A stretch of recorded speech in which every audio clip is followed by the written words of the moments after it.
জুলাই অভ্যুত্থানে আশুলিয়ার হত্যা ও মরদেহ পোড়ানো মামলার আসামি ইন্সপেক্টর মাসুদ লাপাত্তা গ্রেফতার এড়াতে শরীয়তপুরের কর্মস্থল থেকে গা ঢাকা। এই হত্যার সাথে তিনি জড়িত ছিলেন এটা যখন তিনি জানতে পেরেছেন, যার ফলে উনি এখান থেকে পালিয়ে গেছেন। হায়ার লেভেল থেকে তাদেরকে ফোর্স করা হয়েছে, তাদেরও বিচারের আওতায় আনতে হবে। হরমোন ঔষধ প্রয়োগে আমের ফলনে বিপর্যয়, বিপাকে পড়েছেন সাতক্ষীরার অনেক বাগানি, তদন্তের আশ্বাস কৃষি বিভাগের। দীর্ঘদিন সংস্কার না করায় বেহাল খুলনার দৌলতপুর চুকনগর সড়ক, ভাঙাচোরা রাস্তায় প্রায় ঘটছে দুর্ঘটনা। গাড়ি নিয়ে আমরা অনেক সময় অ্যাক্সিডেন্টে মুখোমুখি হচ্ছি। সারাদিন যে পরিমাণ ধুলা ওড়ে তাতে দোকানে বসাই কষ্টকর হয়ে যাচ্ছে আর কি।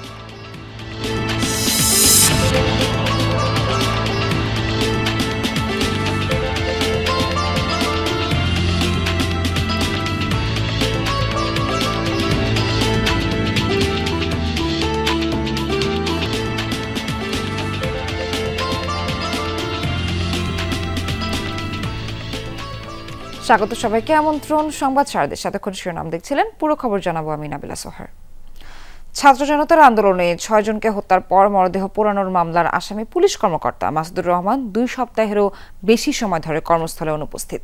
তিনি কোথায় আছেন তা বলতে পারছে না কর্মস্থল শরীয়তপুরের পালং থানা কর্মকর্তারা। তবে স্থানীয় রাজনৈতিক নেতৃবৃন্দ ও মানবাধিকার কর্মীরা বলছেন, ঘটনার সাথে সরাসরি যুক্ত থাকায় গ্রেফতার এড়াতে গা ঢাকা দিয়েছে আশুলিয়া থানার তৎকালীন পরিদর্শক মাসুদ। পুলিশের ভূমিকায় ক্ষুব্ধ তারা। জুলাই অভ্যুত্থানে গুলিতে নিহত 6 জনের মরদেহ একটি ভ্যানে স্তূপকৃত অবস্থায় ঢাকার আশুলিয়া থানার সামনেই আগুন দেয়া হয়। মরদেহ পোড়ানোর বিভৎস এই দৃশ্য প্রচণ্ডভাবে নাড়া দেয় দেশবাসীকে। এই ঘটনায় নিহত সাজ্জাদ হোসেন সজলের মা বাদী হয়ে আন্তর্জাতিক অপরাধ ট্রাইব্যুনালে মামলা করেন। আসামি করা হয় ক্ষমতাচ্যুত প্রধানমন্ত্রী শেখ হাসিনা সহ 40 জনকে। সেই মামলার আসামি আশুলিয়া থানার তৎকালীন পরিদর্শক মাসুদুর রহমান বদলি হয়ে গত বছরের 15 ডিসেম্বর শরীয়তপুরের পালং থানায় যোগ দেন। কয়েক মাস দায়িত্ব পালন করলেও গত 24 এপ্রিল থেকে লাপাত্তা মাসুদ। বৈষম্য বিরোধী ছাত্র আন্দোলন, রাজনৈতিক দলের নেতৃবৃন্দ ও মানবাধিকার কর্মীরা বলছেন, গ্রেফতার এড়াতেই গা ঢাকা দিয়েছে মাসুদ। পুলিশের ভূমিকা নিয়েও প্রশ্ন তুলেছেন তারা। এই হত্যার সাথে তিনি জড়িত ছিলেন এটা যখন তিনি জানতে পেরেছেন, যে শরীয়তপুরবাসী জানতে পেরে গেছে, যার ফলে উনি এখান থেকে পালিয়ে গেছেন। তাদের যারা মদতদাতা, একবারে হায়ার ফোর্স থেকে হায়ার লেভেল থেকে তাদেরকে ফোর্স করা হয়েছে, তাদেরও বিচারের আওতায় আনতে হবে। মানবাধিকার বিরোধী অপরাধের জন্য এই ওসির দৃষ্টান্তমূলক শাস্তি হওয়া উচিত। মাসুদ আত্মগোপনে যাওয়ার পর তার স্থানে নতুন এক কর্মকর্তাকে দায়িত্ব দেওয়া হয়েছে। বিষয়টি তদন্ত করে পরবর্তী ব্যবস্থা নেওয়ার কথা বলছেন অতিরিক্ত পুলিশ সুপার। আমাদেরকে সঠিকভাবে জানিয়ে অনুপস্থিত না, এটা আসলে ওনার কাছ থেকেও আমরা ক্লারিফিকেশন পাচ্ছি না। আমরা এখন প্রতিবেদন দিয়ে তদন্ত করতেছি, কমিটি করা হবে, তারপরেই আমরা বলতে পারবো। আন্তর্জাতিক অপরাধ ট্রাইব্যুনালে আসলে 6 মরদেহ পোড়ানো মামলার তদন্ত প্রতিবেদন দাখিলের দিন ধার্য রয়েছে আগামী 25 May. SM Shakil, Jamuna News, Shariatpur. সাতক্ষীরায় বিপাকে পড়েছেন আম চাষিরা। অভিযোগ, সিনজেন্টার চটকদার বিজ্ঞাপনের ফাঁদে পড়েছেন তারা। হরমোন ঔষধ কালচার প্রয়োগে ফলনে দেখা দিয়েছে বিপর্যয়। সংশ্লিষ্টরা দায় চাপাচ্ছেন চাষিদের উপর, তদন্তের আশ্বাস দিয়েছে কৃষি বিভাগ।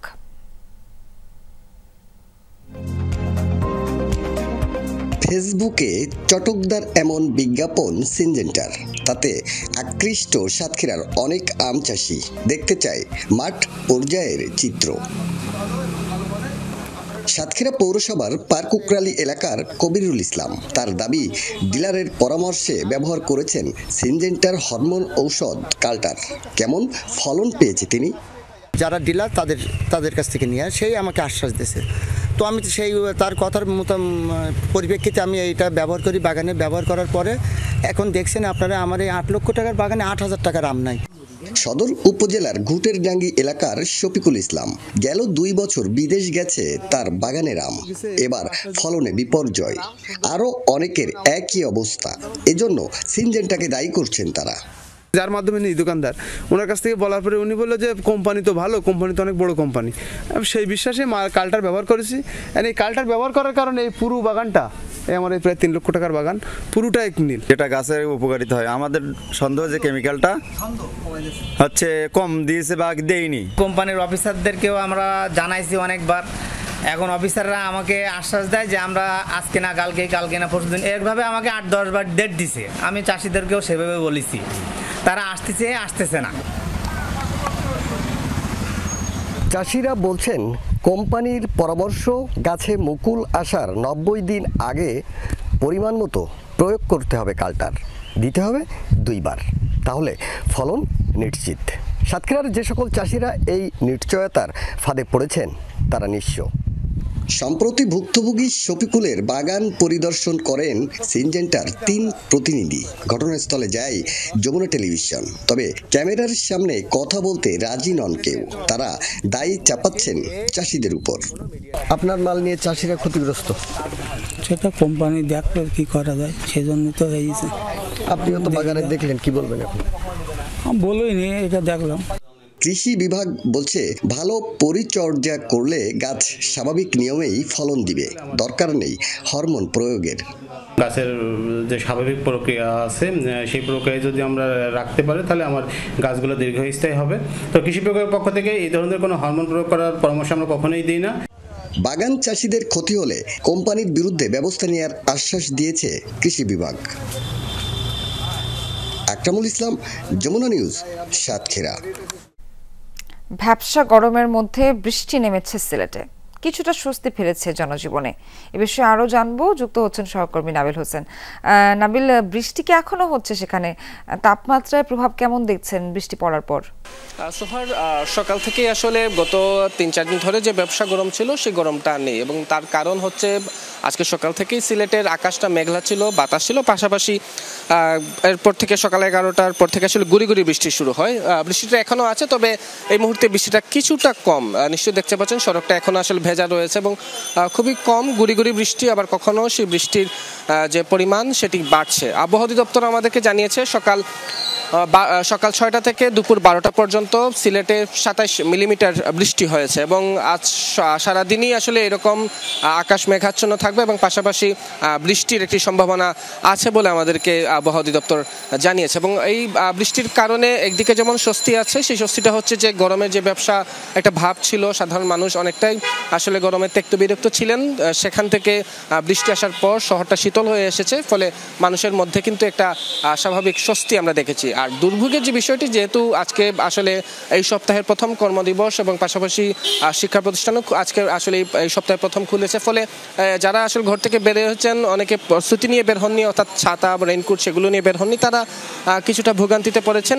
তবে এই ভোগান্তি থাকলেও তারা বলছেন যে গরমের যে তীব্র যে কষ্ট, সেই কষ্ট থেকে এই যে স্বস্তি সাময়িক, সেটিকে তারা আসলে তারা বলছেন যে এটি তাদের জন্য স্বস্তি নিয়ে এসেছে। এবং আরেকটি বিষয়, আবহাওয়া অধিদপ্তর বলছে যে এই যে বৃষ্টির যে ভাব, সেই ভাবটি কিন্তু আগামী মঙ্গলবার থেকে আরো বাড়বে, অর্থাৎ বৃষ্টি বাড়ার প্রবণতা রয়েছে এবং এতে করে মানুষের মধ্যে স্বস্তি আরো বাড়বে, এমনটাই তারা আশা প্রকাশ করছেন। সোহার, নাবিল, অনেক ধন্যবাদ আপনাকে। ডিপ্লোমা নার্সিং কোর্সকে স্নাতক সমমান করার এক দফা দাবিতে কয়েক জেলায় বিক্ষোভ করছেন শিক্ষার্থীরা। সকালে রংপুর, বরিশাল সহ কয়েক জেলায় সরকারি বেসরকারি নার্সিং কলেজের শিক্ষার্থীরা মিছিল বের করেন।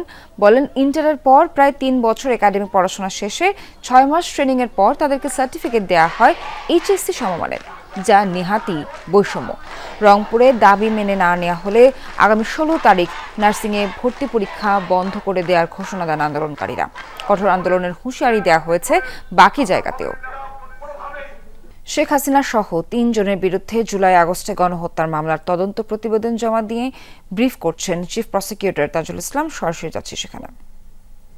এবং বলার মাধ্যমে তাদের বিরুদ্ধে যে মানবতা বিরোধী অপরাধ, তাদের বিরুদ্ধে রাষ্ট্রীয় বাহিনীগুলোকে, আইন শৃঙ্খলা রক্ষাকারী বাহিনী এবং বিভিন্ন বাহিনী, গোয়েন্দা সংস্থা, তাদেরকে লেলিয়ে দেওয়া হয়েছিল এবং লেলিয়ে দেওয়ার পাশাপাশি আওয়ামী লীগ, যুবলীগ এবং ছাত্রলীগ তারা সহযোগী বাহিনী অর্থাৎ অক্সিলিয়ারি ফোর্স হিসাবে একইভাবে সমস্ত রাষ্ট্রীয় বাহিনীগুলোর পাশাপাশি অস্ত্রশস্ত্র নিয়ে এই আন্দোলনকারীদের উপরে সর্বশক্তি নিয়ে ঝাঁপিয়ে পড়ে, তাদেরকে হত্যা করে, আহত করে এবং অন্যান্য মানবতা বিরোধী অপরাধ সংগঠন করে। এই উস্কানির দায়ে এই শেখ হাসিনার বিরুদ্ধে প্ররোচনা বা অ্যাবেটমেন্ট, উস্কানি বা ইনসাইটমেন্ট, কমপ্লিসিটি অর্থাৎ সম্পৃক্ততা, ফ্যাসিলিটেশন এবং কনস্পিরেসি এবং ফেইলিউর টু প্রিভেন্ট, এই সমস্ত কয়েকটা অভিযোগে তার বিরুদ্ধে তদন্ত রিপোর্ট দাখিল করেছেন। দ্বিতীয় যে অভিযোগটা এখানে করা হয়েছে তদন্ত রিপোর্টে, যেটা আমরা দেখেছি, সেটা হচ্ছে সরাসরি নির্দেশ। আমাদের তদন্ত সংস্থা তদন্তে শেখ হাসিনার কিছু টেলিফোনিক কনভারসেশন যেগুলো জব্দ করেছেন, একাধিক কনভারসেশন, অনেকগুলো কনভারসেশন, যেখানে তিনি বারবার সুস্পষ্টভাবে নিশ্চিত করেছেন যে তিনি রাষ্ট্রীয় সকল বাহিনীকে নির্দেশ দিয়েছেন হেলিকপ্টার, ড্রোন, এপিসি সহ মারণাস্ত্র ব্যবহার করে নিরস্ত্র, নিরীহ আন্দোলনকারী যে সিভিলিয়ান পপুলেশন, যারা বাংলাদেশে একটি ন্যায়সঙ্গত অধিকার আদায়ের জন্য শান্তিপূর্ণ আন্দোলনের রত ছিল, তাদেরকে সম্পূর্ণ নিশ্চিহ্ন বা নির্মূল করার জন্য তিনি নির্দেশ দিয়েছিলেন। সেই নির্দেশের সব সরাসরি প্রমাণপত্র আন্তর্জাতিক অপরাধ ট্রাইব্যুনালের তদন্ত সংস্থা হাতে পাওয়ার প্রেক্ষিতে তার বিরুদ্ধে দ্বিতীয় অভিযোগটি দাখিল করেছেন এবং সেখানে মার্ডারের জন্য নির্দেশ, গুলি করে আহত করা, অঙ্গহানি করার জন্য যে নির্দেশ, এইটাকে সহায়তা করা, কমপ্লিসিট করা এবং কনস্পিরেসি করা এই কাজের জন্য, এই ব্যাপারে দ্বিতীয় অভিযোগটি আনা হয়েছে। কথা বলছেন চিফ প্রসিকিউটর তাজুল ইসলাম, সরাসরি যুক্ত ছিলাম সেখান থেকে। খুলনার দৌলতপুর থেকে চুকনগর সড়কের দৈর্ঘ্য প্রায় 30 কিলোমিটার, যার অধিকাংশই ঝুঁকিপূর্ণ। ভাঙা সড়কে প্রায় ঘটছে ছোটখাটো দুর্ঘটনা। ভোগান্তিতে পড়তে হচ্ছে স্কুল কলেজগামী শিক্ষার্থী সহ সড়কে চলাচলকারীদের। খুলনার দৌলতপুর থেকে চুকনগর সড়কের বেশিরভাগ অংশই এমন খানাখন্দে ভরা। বছরের পর বছর পার হলেও সংস্কারের কোনো উদ্যোগ নেই। উঁচু নিচু তো আছেই, কোথাও কোথাও ইট সুরকি উঠে সড়কে তৈরি হয়েছে ছোট বড় গর্ত। এতে চলাচলকারী যানবাহনের যেমন ক্ষতি হচ্ছে, তেমনি বাড়ছে রক্ষণাবেক্ষণ খরচ। ভাঙা সড়কে প্রায়ই ঘটছে ছোটখাটো দুর্ঘটনা। গাড়ির ড্যামারেজ দিতে মহাজনের সব শেষ। গাড়ির পিছনে এক্সট্রা প্রতি মাসে অন্তত 5,000 টাকা বেশি খরচ হচ্ছে। অনেক গাড়ি নিয়ে আমরা অনেক সময় অ্যাক্সিডেন্টের মুখোমুখি হচ্ছি। ভাঙা রাস্তায় চলাচলে ভোগান্তিতে পড়তে হচ্ছে স্কুল কলেজগামী শিক্ষার্থী সহ পথচারীদের। রেহাই মেলে না রোগী কিংবা স্বজনদেরও। বর্ষায় ভোগান্তি বাড়ে কয়েক গুণ। সমস্যায় সড়কের পাশে থাকা বিভিন্ন ব্যবসা প্রতিষ্ঠানের মালিক কর্মচারীরাও।